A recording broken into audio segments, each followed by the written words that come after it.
arsa kalenggaken gading dampar kencana sinega kang murwing kawi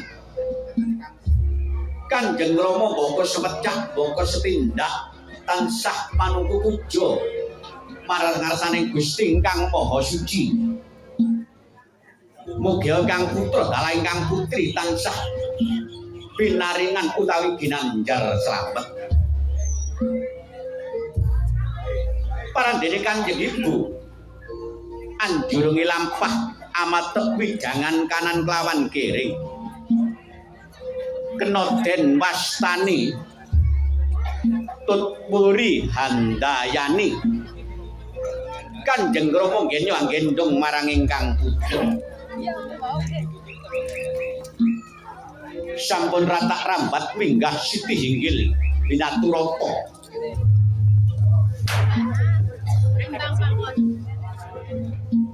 timbang sik Mas timbang banget satu punika paniti busanta Mbak Sugih tanggap ing sasmita sigra ngadani mamping adicara bangga tiba adicara pangkon mupadi boboting kawibawan nanging adiling Gusti boten banjing nggih wanayat marang ingkang putra marino mapak besan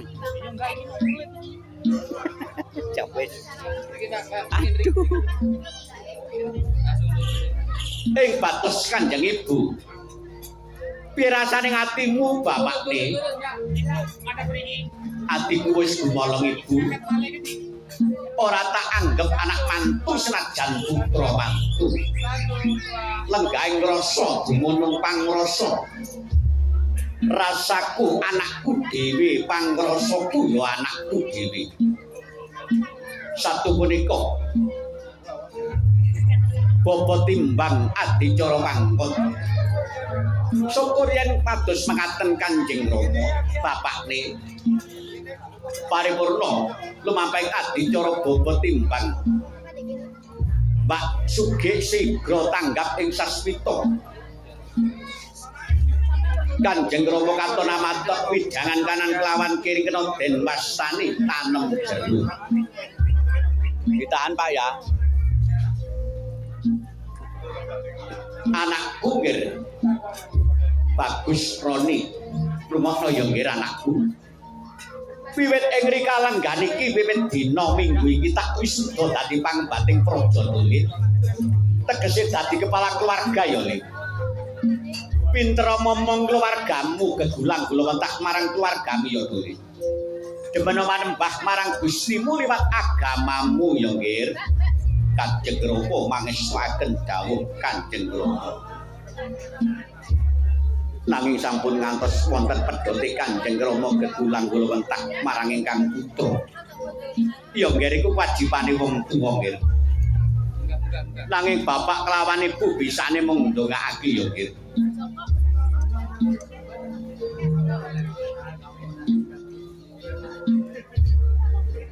Marino mapak besan Mbak Sugih. Ya. Satu punika dar kembul. Punapa kang dados dedaharanipun satu punika sekul panjang kudul. Sekul panjang ilang. Panuwunipun ilango balak sengkalane. Ilango sukertane. Ilango sarap sawane. Sekul panjang punjul. Parandene sekul punar minangka batos kang unar-unar mugia saged lebar luar ing dinten Minggu Legi niki. Sekul kuning amung kewala muli petri sederek ingkang rupa kuning kang jangkung wiwit donya ngantos nelahan. Satu menika Jajeng garwanipun Kakang Jajeng. Ayo siramu tak kanthi kembul bujana Andrawina Jajeng. Iki dedarane Ratu Agung Binatara ing pengajap tilang balak sengkalane awake dhewe Jajeng. Kacar kucur wonten Wonten. Pasar Kucur. Iko. Dhisik. Iko.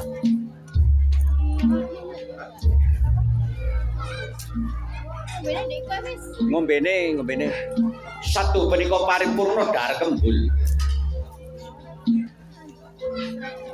Paniti bisa tanggap ing sasmita sigra ngandani mamping adicara hangunjuk serbat tegan.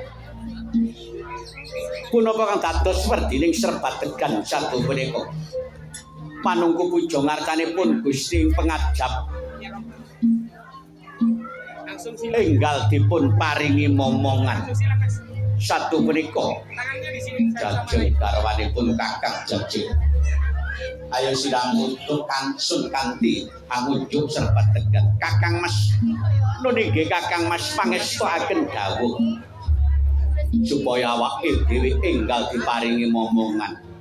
Kakang Mas mangestuaken dawuh Kakang Mas. Satu punika paripurna pangunjuk serbat tegan. Putri Dumas Kinen Kinaryo amun diwontenipun Kacar Kucul. Apa tekan dadi werdining Kacar Kucul? Satu punika dudu sanak, dudu kadang dadi sedulur. Apa tekan dadi isine? Satu punika jagung kawak, gele kawak, gode kawak, kapas kawak lan arta kawak. Agak tinggi Mas. Punapa dados werdine Kacar Kucul? Oke sampai habis. Satu punika jajeng garwanipun Kakang Jajeng. Ayo siramesun kanthi iki guna kaya anggone Joko sedana kepadisan dan kelawan pangan jajeng. Tinampi jajeng Kakang Mas nggih Kakang Mas mangestuaken dawuh paripurna tampa kaya sinimpen centong pedaringan. Oke, boleh lihat sini. Ditahan dulu. Satu lagi dan Kanjeng Ibu iki guna kaya anggone Joko sedana kepadi sandang kelawan pangan. Kanjeng Ibu tinampi Kanjeng Ibu mugi dados sarana anggen kawula lemban ngayahi samudraning gesang. Anakku nggih ya anakku. Kayak kursi. Kayak sungkem. Wis pokok digorene ngono ae wong kan kursine. Langsung sungkem. Ya dikit. Mandap Pak, besane digoleki Pak. Sampai. Satu punika paripurna adicara Kacar Kucul. Menika Kanjeng Rama pamengku gatih sigra mapak kadang besan.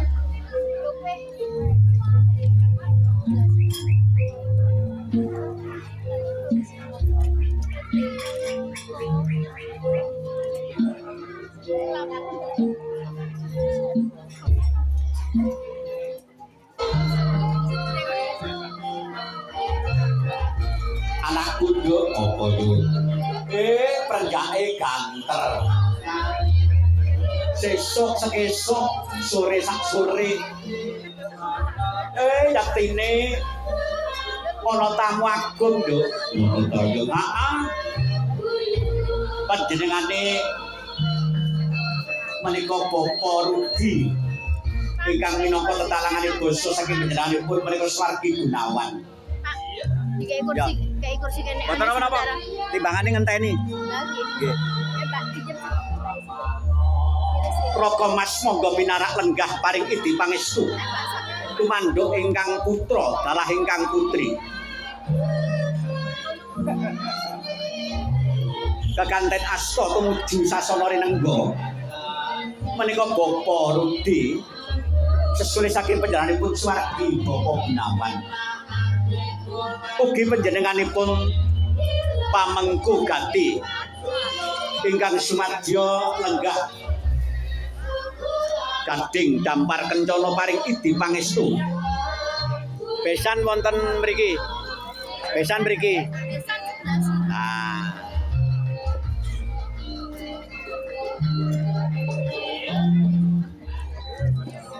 Berdiri menghadap selatan, keris di depan.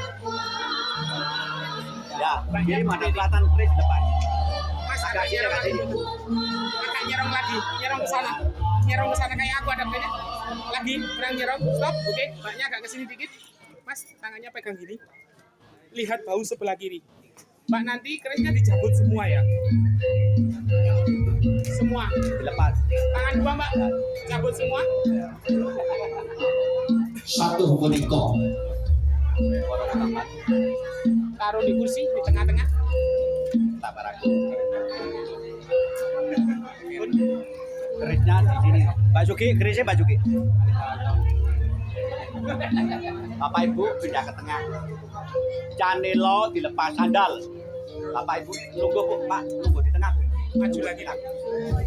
Nah, Canelo sandale dilepas.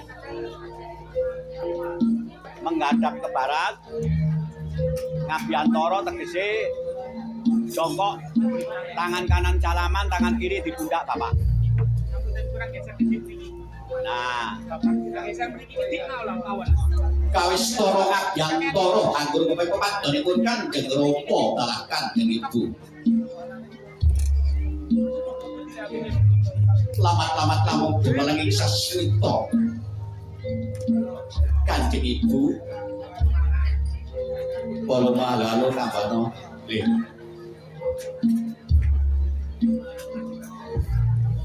Kanjeng Ibu kangge mbol kula danguning Sangang Candra Dasa Hari Ibu. Suwan kula marak nastani Kanjeng Ibu. Kula nyuwun agunging pangaksama Ibu awit kula damel repoti Kanjeng Ibu nalika kula wonten alam kandungan ngantos madya padha tegese alam padang iki Ibu. Kula nenggono Ibu kula derek saged bales budi dhateng Ibu. Nanging dinten menika Ibu kula sampun kalatuk kapundhut lama ing permanda sila ing wong akrami kaliyan Kang Mas Roni. Ibu kula nuwun donga pangestu panjenengan Ibu ingkang gendor kula. Muga suci ingkang kula candhi saged kaleksanan Ibu. Kadya suman geser. dalarasane ati panyukame kang putri sajuga tumetes deras waspane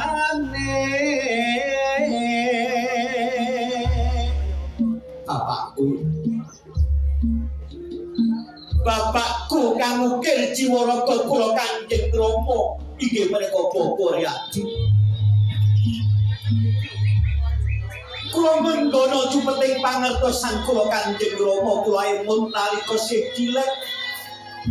Kula gak bapa-bapa Kanjeng Rama nanging bapakku. Dosa menapa ingkang kula sangga. Kula dereng saged margaken Kanjeng Rama dinten menika sampun nampi daud suci saking Rama Dita. Kula kedah omah-omah Kanjeng Rama. Anakku nggih ya anakku. Ingkang angka kalih Kanjeng Rama. Kula nuwun donga suci mugi kula tansah ginandhar slamet Kanjeng Rama. Ya nggih anakku. Sakabeh ngaturmu tak tampa ya nggih anakku. Nanging bapak kelawan ibu bisane monggo ngakake ya nggih. Kanjeng Rama mangestukaken dawuh.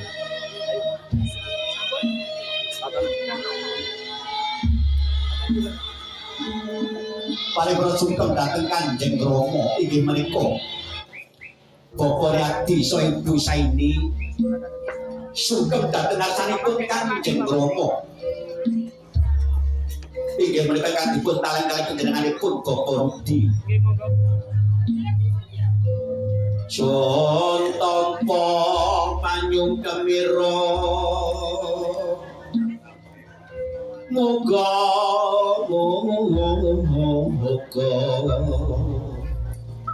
antuk berkahe Gusti anggene roba brahaya ibu kula apa gunane derajat pangkat apa gunane donya brana sing tak sandang ibu nanging lamun to ibu boten paring pangestu dumateng kula ibu kula teksih nyuwun dhateng asmanipun Kanjeng Ibu mugi sedya suci ingkang kula dandi saged kaleksanan ibu anakku ger yo anakku mugi kasebatan apa kang dadi gegayuhan yo anak Kanjeng Ibu mangestakaken dawuh Kanjeng Ibu Geser. Kanjeng Rama Kanjeng Rama Bapa Gunawan ingkang sampun swargi sinaosta kados pundi rasa pangrasa lamun ta rasa nyekti Bapa Gunawan sampun boten wonten tapi pangrasa kula Bapak kula panggah wonten ing alam pembayan iki Bapakku kula nyuwun donga pangestu Kanjeng Rama mugi sedya suci kang kula tanti saged kaleksanan Bapakku saged kula nggayuh keluarga ingkang tentrem rahayu kalis ing sambe kala ingkang sak lami-laminipun pikantuk nugrahaning Gusti kang akarya lupa Bapak anakku ya nggih anakku Bapak kelawan ibu pisane ngondongake ya nggih muga kasembatan apa kang dadi gegayuhanmu ya nggih Bapak bisa mung jejaluk ya nggih Kanjeng Rama mangestakaken dawuh Kanjeng Rama Cekap. Keris dipakai lagi. Basuki keris. satu menika paripurna maing adicara sungkeman adicara pangabekten sampun paripurna lumampahing adicara panggih adicara krobongan satu terpindho jurika panggih warangka bebasan getih rong tetes daging rong tempel balung rong ceklek wis manunggal nunggal tekad nunggal karep nunggal jiwa paraning sedya saperlu lelayaran tumuju ngayahi samudraning gesang pila dumateng Den Bagus Roni anggenipun hamundhut lama ing permanda sila ing mut akrami mugi tansah mangyoiwana lestari anggenipun jejodohan matur sembah nuwun